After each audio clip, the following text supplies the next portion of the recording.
다 같이 온 마음과 정성을 모두어 신령과 진정으로 하나님께 예배드리겠습니다.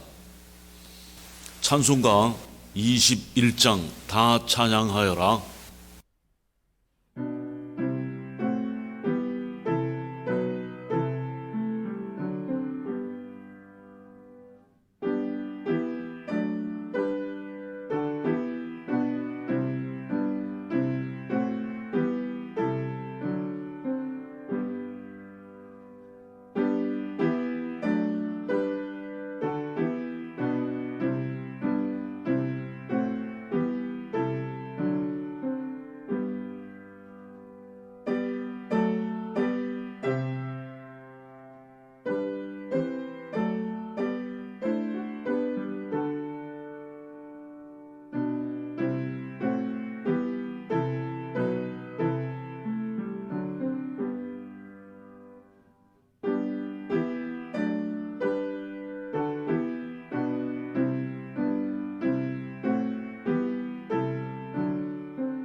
성시교독은 115번 구주광님입니다.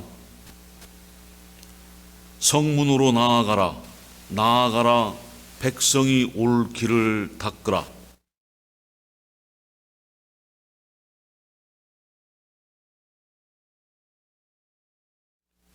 여호와께서 땅끝까지 선포되시되 너희는 딸 시온에게 이르라. 보라, 내 구원이 이르렀느니라.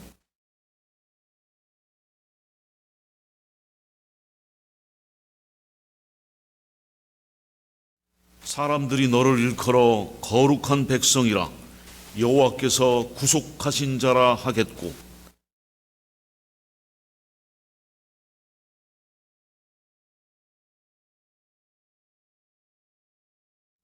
선지자 이사야의 책에 쓴 바 광야에서 외치는 자의 소리가 있어 이르되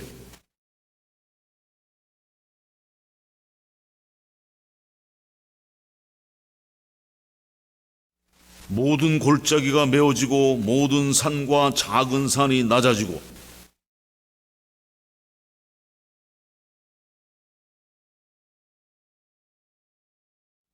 모든 육체가 하나님의 구원하심을 보리라 함과 같으니라. 아멘. 사도신경으로 신앙 고백하시겠습니다.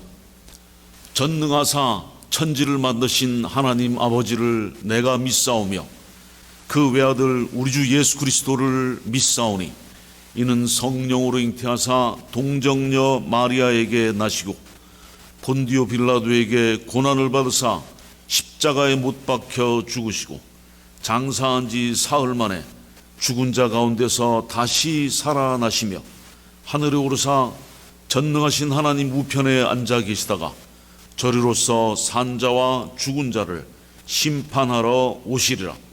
성령을 믿사오며 거룩한 공회와 성도가 서로 교통하는 것과 죄를 사하여 주시는 것과 몸이 다시 사는 것과 영원히 사는 것을 믿사옵나이다. 아멘.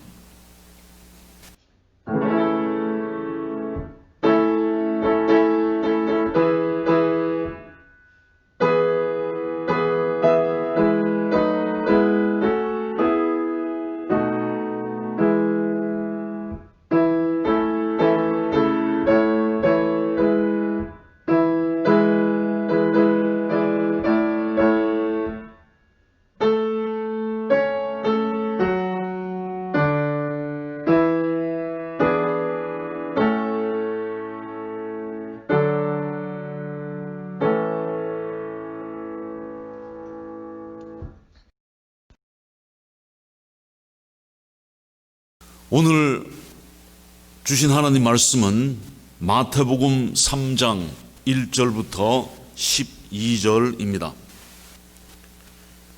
그때에 세례 요한이 이르러 유대 광야에서 전파하여 말하되 회개하라 천국이 가까이 왔느니라 하였으니 그는 선지자 이사야를 통하여 말씀하신 자라. 일러스되 광야에 외치는 자의 소리가 있어 이르되 너희는 주의 길을 준비하라 그가 오실 길을 곧게 하라 하였느니라. 이 요한은 낙타털 옷을 입고 허리에 가죽띠를 띠고 음식은 메뚜기와 석청이었더라. 이때에 예루살렘과 온 유대와 요단강 사방에서 다 그에게 나와 자기들의 죄를 자복하고 요단강에서 그에게 세례를 받더니 요한이 많은 바리새인들과 사두개인들이 세례 베푸는 대로 오는 것을 보고 이르되 독사의 자식들아 누가 너희를 가르쳐 임박한 진노를 피하라 하더냐. 그러므로 회개에 합당한 열매를 맺고 속으로 아브라함이 우리 조상이라고 생각하지 말라. 내가 너희에게 이르노니 하나님이 능히 이 돌들로도 아브라함의 자손이 되게 하시리라. 이미 도끼가 나무 뿌리에 놓였으니 좋은 열매를 맺지 아니하는 나무마다 찍혀 불에 던져지리라. 나는 너희로 회개하기 위하여 물로 세례를 베풀거니와 내 뒤에 오시는 이는 나보다 능력이 많으시니 나는 그의 신을 들기도 감당하지 못하겠노라. 그는 성령과 불로 너희에게 세례를 베푸실 것이요 손에 키를 들고 자기의 타작마당을 정하게 하사 알곡은 모아 곳간에 들이고 쭉정이는 꺼지지 않는 불에 태우시리라. 아멘.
세례 요한은 예수님의 선구자로 나타났으며 그는 예수님의 오심을 준비하였습니다. 고대 근동에는 왕이 어떤 도시로 온다라고 했을 때 종들이나 또는 선구자들을 앞서 미리 보내었습니다. 이렇게 하는 것은 두 가지 의미가 있었어요. 하나는 왕이 오고 있다라는 사실을 알리는 일, 백성들에게 왕이 온다는 사실을 알리는 것이었고, 또 하나는 왕이 도시로 들어오는 길을 쉽게 하려고 길을 준비하는 것이었습니다. 그 당시에 그 도시로 들어오는 땅들은 깨끗하게 포장된 길이 아니라 울퉁불퉁 돌도 있고 그 골라야 될 길들이 있기 때문에 왕이 온다 하면은 그 오는 길을 평탄하게 하기 위하여 길을 준비한다는 그 의미가 있었습니다. 이것이 바로 요한이 한 일이었습니다. 그는 광야에서 외치는 자의 소리였습니다. 너희는 주의 길을 예비하라. 그가 오실 길을 곧게 하라는 외침이었습니다. 세례 요한은 사람들에게 왕이 도착할 길을 준비하라고 하였습니다. 그는 사람들이 왕이 그들의 마음에 들어오실 길을 예비하라고 외치고 있었습니다. 1절에 그때에 세례 요한이 이르러 유대 광야에서 전파하여 말하되 하였습니다. 이 그때에 세례 요한이 지금까지는 한 번도 언급된 적이 없었어요. 그러니까 갑자기 세례 요한이 등장하여 왕이 오시는 것을 알리고 있습니다. 구약의 말라기 선지자 이후로, 이 말라기 선지자는 구약의 마지막 책인 말라기를 썼죠. 그 구약의 말라기 선지자 이후로 400년 동안 침묵 끝에 400년 동안 침묵 끝에 세례 요한이 나와서 하나님의 메시지를 전한 것이었습니다. 이 신호는 예수 그리스도의 공적인 사역의 시작을 알리는 것이었습니다. 30년 동안 예수님이 태어나신 후 이 땅에 오신 후 30년 동안 거의 나타나시지 않았습니다. 그러나 요한의 등장은 예수님의 공적인 사역의 계시를 선언하는 것이었습니다. 세례 요한은 예수님과는 사촌지간이었습니다. 그는 예수님보다 6개월 앞서 태어났습니다. 그는 이 역사의 중요한 순간에 나타났고 그는 태어날 때부터 특별한 존재였습니다. 누가복음 1장 11절 12절에 사가랴가 보고 놀라며 무서워하니, 이 사가랴는 세례 요한의 아버지죠. 사가랴가 보고 놀라며 무서워하니 천사가 그에게 이르되 사가랴여 무서워하지 말라. 너의 간구함이 들린지라 내 아내 엘리사벳이 네게 아들을 낳아 주리니 그 이름을 요한이라 하라 라는 예언이었습니다. 이 아이는 그의 어머니의 뱃속에서부터 성령이 충만하였다고 하였습니다. 많은 사람들을 의로 돌아가게 할 주님의 마음에 합한 자였습니다. 세례 요한은 역시 자신이 사람들에게 나타나서 왕의 오심을 전하는 때가, 그 때가 올 때까지 그의 전생애를 사막, 빈들, 광야에서 지냈습니다. 요한복음은 세례 요한이 아니라 예수님의 제자 사도 요한이 쓴 것입니다. 그래서 이 사도 요한과 이 세례 요한이 이름이 같기 때문에 우리는 요한, 이 세례 요한 앞에는 특히 세례를 붙여서 세례 요한이라고 구분합니다. 요한복음 1장 19절부터 23절에 유대인들이 예루살렘에서 제사장들과 레위인들을 요한에게 보내어 네가 누구냐 물을 때에 요한의 증언이 이러하니라. 요한이 드러내고 말하고 숨기지 아니하니 드러내야 하는 말이 나는 그리스도가 아니라 한데 또 묻되 그러면 누구냐? 네가 엘리야냐? 이르되 나는 아니라. 또 묻되 네가 그 선지자냐? 대답하되 아니라. 또 말하되 누구냐? 우리를 보낸 이들에게 대답하게 하라. 너는 내게 대하여 무엇이라 하느냐? 이르되 나는 선지자 이사야의 말과 같이 주의 길을 곧게 하라고 광야에서 외치는 자의 소리로라 하니라. 요한은 자신이 누구인지 명확하게 알고 있었습니다. 또 그의 부모 사가랴와 엘리사벳도 알고 있었습니다.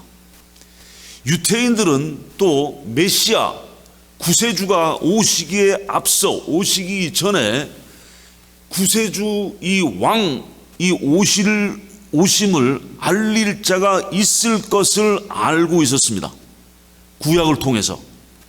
그래서 그들은 선지자 엘리야가 와서 알릴 것이라고 생각하였습니다. 왜냐하면 선지자 말라기 4장 5절에 보라 여호와의 크고 두려운 날이 이르기 전에 내가 선지자 엘리야를 너희에게 보내리니 하였기 때문이었습니다. 우리는 요한이 이 예언을 성취하였다는 것을 어떻게 알 수 있습니까? 누가복음 1장 17절에 그가 또 엘리야의 심령과 능력으로 주 앞에 먼저 와서 아버지의 마음을 자식에게 거스르는 자를 의인의 슬기를 돌아오게 하고 주를 위하여 세운 백성을 준비하리라. 즉 엘리야는 세례 요한을 지칭하는 것이었습니다. 그는 엘리야는 아니었고 엘리야의 영, 엘리야의 스피릿, 심령과 능력으로 와서 그 예언을 성취하였습니다. 세례 요한의 메시지는 아주 짧았습니다. 회개하라. 회개하라. 이것이 그의 메시지였습니다. 오실 왕은 너희들이 회개할 것을 요구하신다. 그것이 그가 전한 설교였습니다.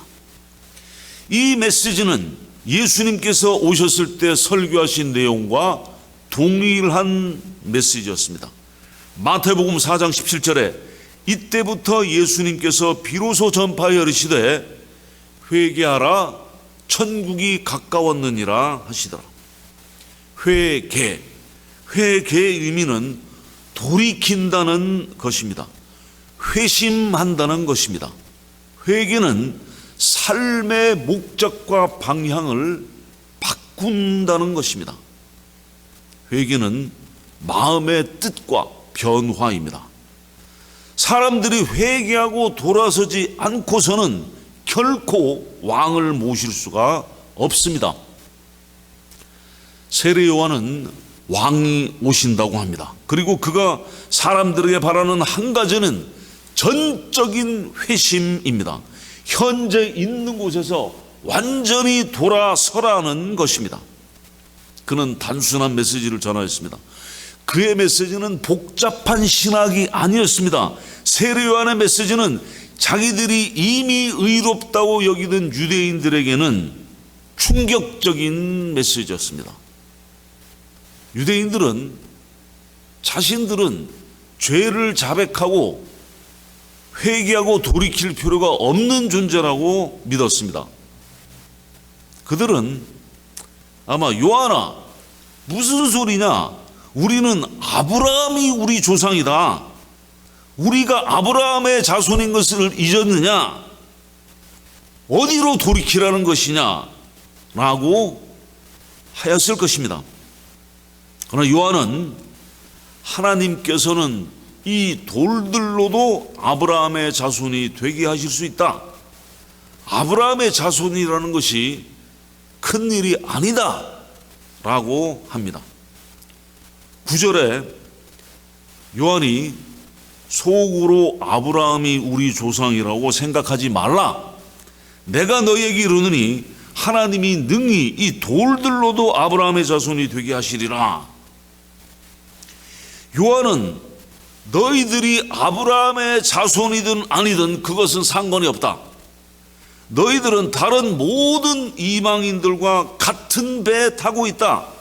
그러므로 너희들 각자가 개인적으로 회개하고 개인적으로 회심하지 않으면 하나님의 나라에 들어갈 권리가 없다는 것입니다. 왜 그들이 회심하고 돌아서야 합니까? 바로 천국이 가까웠기 때문입니다. 오랫동안 기대하고 기다렸던 메시아의 통치가 가까웠으며 사람들은 준비를 해야 합니다. 왕을 모시고 왕국에 들어가기 위해서는 준비를 해야 했습니다. 요한이 전한 메시지를 들은 사람들이 있었습니까? 네.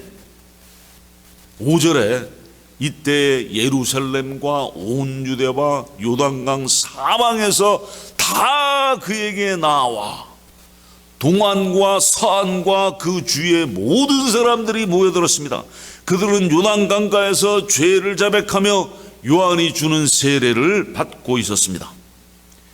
그들이 세례를 받는다는 사실은 놀라운 일이었습니다. 왜냐하면 역사를 통틀어 그들이 이전에 이 세례를 받은 역사가 없습니다. 이것은 유대인들에게는 전혀 새로운 것이었습니다. 요한은 이 유대인들, 이스라엘 사람들에게 말하기를 너희들이 이스라엘 국적을 가졌기 때문에 이스라엘 사람이기 때문에 유대인이기 때문에 구원받는다. 그런 사실은 있을 수가 없다고 했습니다. 인종은 구원과 상관이 없습니다. 모든 인종, 모든 국가의 사람들은 다 똑같이 회개하여야 천국에 들어갈 수 있습니다. 요단강 가에서의 세례는 마음의 죄를 공적으로 사람들이 보는 앞에서 공적으로 자백하는 것이었습니다. 내가 죄인이라는 사실을 공적으로 나타내는 것이었습니다. 회개하라 했는데 이 회개는 어디서부터 시작해야 되냐면 회개의 시작은 내가 죄인이다라는 사실을 인지하는 것으로부터 시작합니다. 하나님 앞에서 자신이 죄인임을 깨달아야 하는 것입니다. 내가 죄인이라고 깨닫지 않으면 회개할 필요도 없고 돌이킬 필요도 없어요. 회개는 거기서부터 시작합니다. 이것이 복음 메시지의 시작입니다.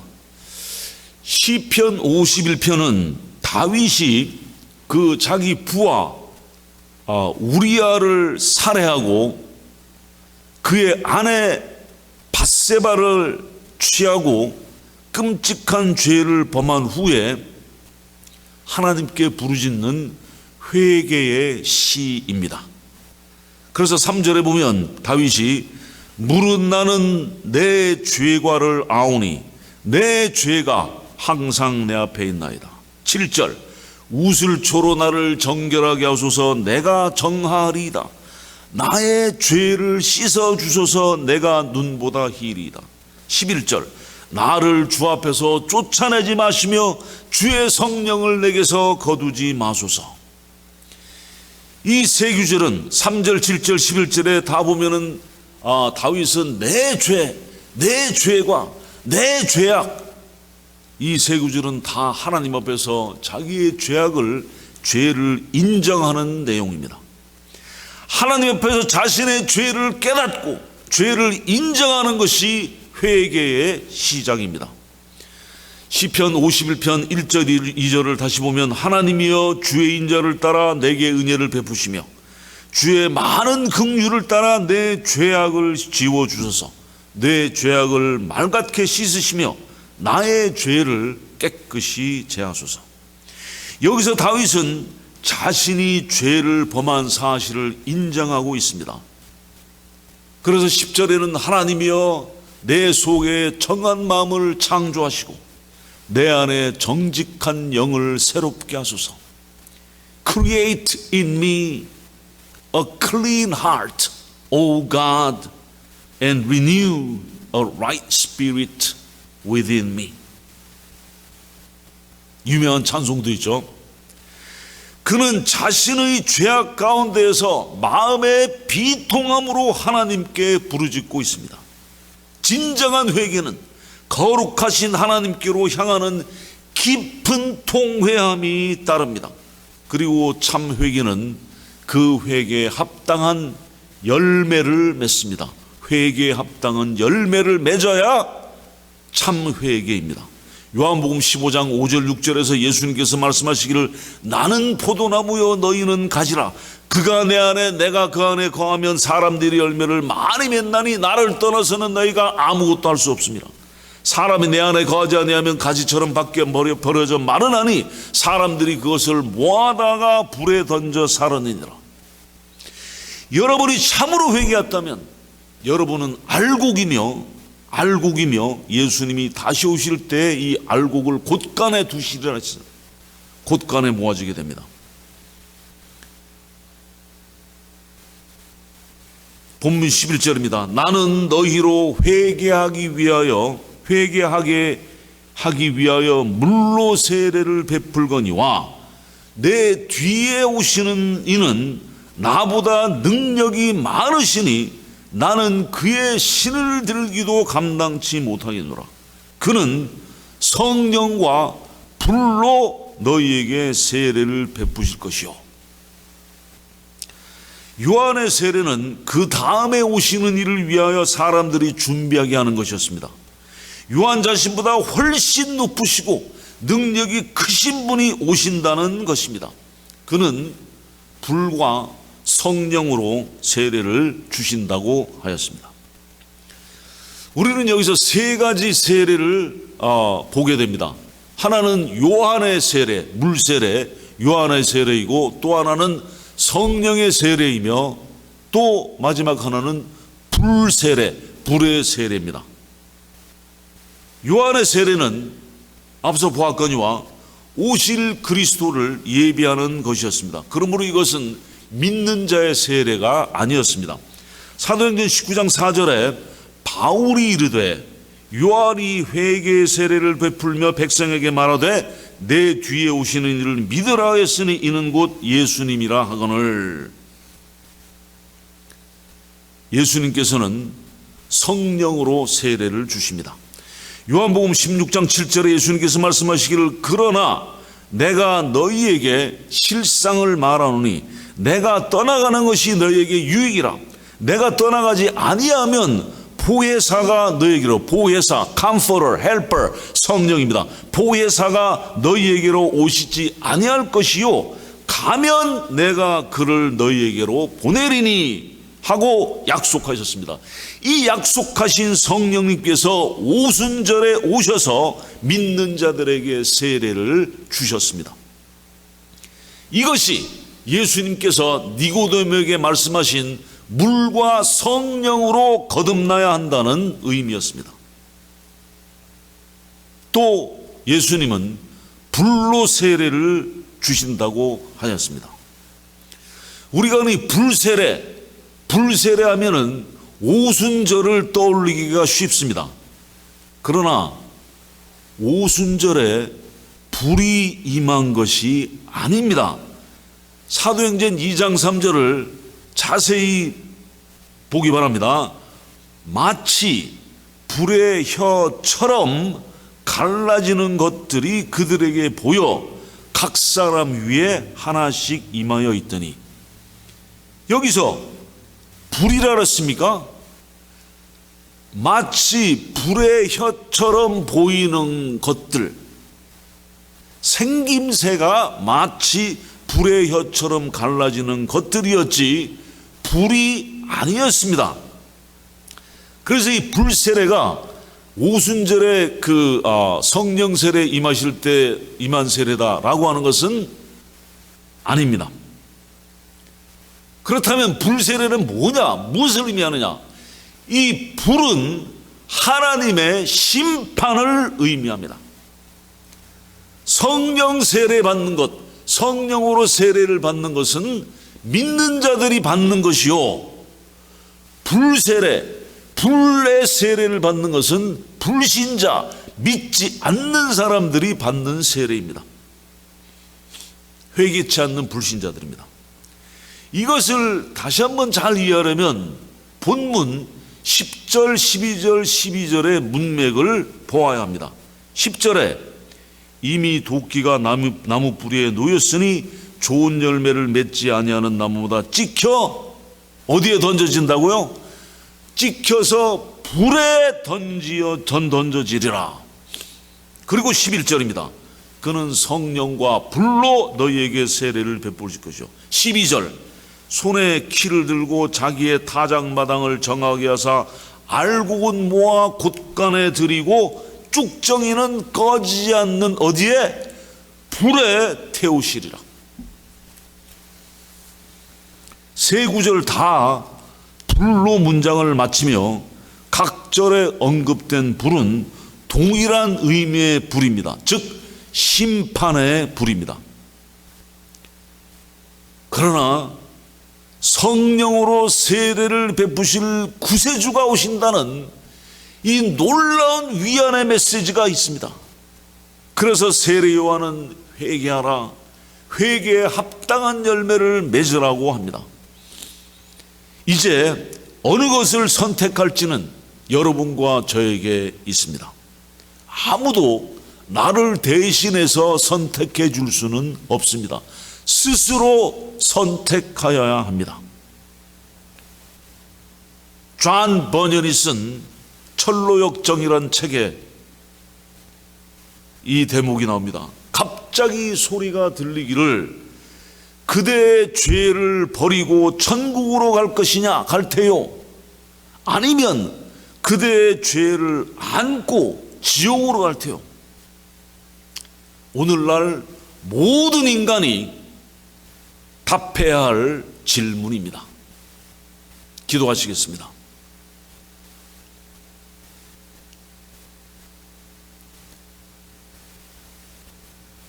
저희들을 구원하시려고 이 땅에 오신 구세주 예수 그리스도를 인해서 감사와 찬양을 드립니다. 오랫동안 고대하던 메시아를 기다리고 기다렸던 메시아가 이 땅에 오셨고, 저희들은 이미 오신 이 메시아 예수 그리스도의 은혜와 그 놀라운 능력 가운데 살고 있음을 감사드립니다. 저희들 가운데 아직 회개하지 않고 회심하지 않고 돌이키지 않은 영혼이 있다면 하나님께서 긍휼히 여기셔서 회개하고 회개에 합당한 열매를 맺어 성령의 세례를 받고 영원한 하늘나라 하나님의 나라 왕국에 들어갈 수 있게 도와주시옵소서. 예수님 이름으로 기도하옵나이다. 아멘.